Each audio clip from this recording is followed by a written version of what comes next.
Hello guys, I want to quickly show you a way around this composition duration. At times, maybe in your last project you have created a composition with a source footage and it copied the frame rate and all that and took all the settings into your composition. So sometimes instead of it to show you the time code in minutes, in hours, minutes, seconds and frame, it will just show you the total number of frames. Sometimes it can be very confusing to know how to choose a duration for that. So to fix that, you need to go to File, then Project Settings.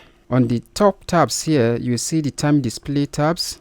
Click on it, and then on the footage start time, instead of use media source, then you select the time code right here and then hit OK. So when you quickly go to create a new composition now, you will see that the time code is set right here. That is how to go around this composition duration time code settings. If you find this video helpful, please like the video at this point so that the algorithm will show it to more people.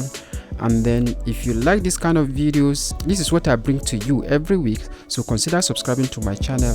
See you again on the next one. You might want to check the next video. It's also a tip and trick around the composition duration. My name is SSB Otaru for Motion Digit Studios.